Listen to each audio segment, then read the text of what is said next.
If you're tuned to my channel this morning, or you stepped on this channel by mistake or by chance, whatever it is, welcome to 365 Days of Daily Affirmation with Scripture and Reflection with me, Reverend Father Anthony Samuel Agbovi, an S.M.A missionary priest. Today is day 39, and our affirmation for today is I am patient and trust God's timing. I am patient and trust God's timing. Our scriptural text is coming from Psalms chapter 27, verse 14. It says, wait for the Lord, be strong and take heart, and wait for the Lord. Let me repeat that again. Wait for the Lord, be strong and take heart, and wait for the Lord. You see, patience is a virtue that requires trust in God's perfect timing. Patience is not something you and I are used to. Even the most patient of us has situations that throws them off balance, and we all begin to get worried because when they talk about the timing of God, it's not a clock you see physically that tells you by 2 a.m., by 3 a.m., God is going to make it work.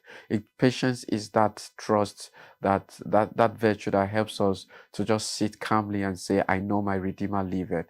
That gives you the courage to know that God in his mercy will knock on your door at the right time, even when it seems as if it's the last minute you're about to take your last breath. Sometimes in life, trusting in God's timing is not the best option for you in the flesh, but the best option for you in the spirit, knowing that the God we serve is a God of the living and can bring you back to life, even those that are dead. That tells you that nothing is wasted. There are people who have lost their lives in scripture. We are told about the widow of Nain who lost her only son. The timing of God showing up for her was not at the point where the child was about to have his last breath. The timing God showed up for Lazarus was not at the time when the sickness was there and he was still trying to breathe his last. The timing of Jesus was simple. It was 4 days after Lazarus had been buried. 4 days after he is dead. What is that to us? It tells you that God's perfect timing is not when he appears at the time you logically think about it. I want to encourage you today. I don't know what you're hoping on, you're waiting for. I don't know what it is that is happening in your life, but the affirmation that we have for ourselves today is to confidently tell ourselves, I am patient and I trust in God's timing.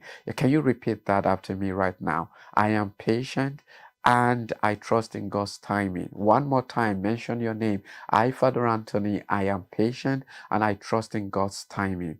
God's timing for marriage, God's timing for everything that needs to happen. But in the midst of that timing, as we wait for the Lord, the scripture said, be strong and take heart. That means that you needed to put on everything that gives you the confidence that you need. Do the right things that you need to do. Cross your T's and dot your I's and put in place all plans and invest in what you need to do.